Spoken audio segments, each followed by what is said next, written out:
And an Overland Park man tonight who was inside that soccer stadium Friday night in Paris when the attacks began is back on American soil. 41 Action News reporter Brian Abel caught up with him tonight right after he landed at KCI and embraced his family. Well, James Larson of Overland Park travels frequently for work, including overseas to places like France. So that's where he was in Paris at the Germany-France game when the blast went off on Friday, November 13th, making his return trip home feeling never better. It feels really good to be back.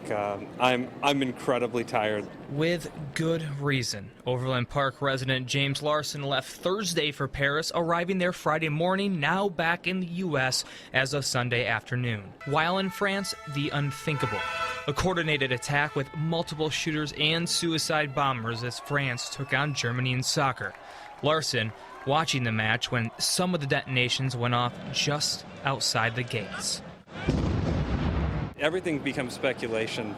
Maybe the first bomb was to go off inside to force people out in the plaza area, and then number 2 and 3 go off there, and then the people that were doing drive-bys pick off the crowd.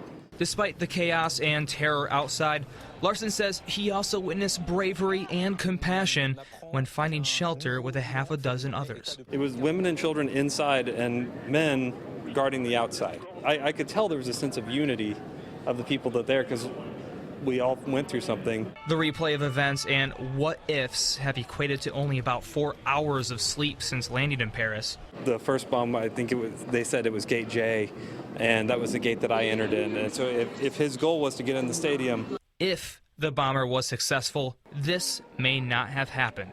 Larson reuniting with his wife and 4 children. I'm scared because he might have been hurt.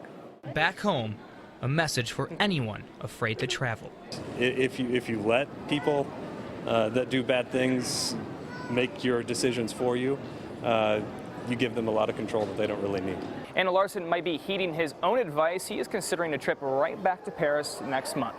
Reporting at KCI, Brian Abel, 41 Action News.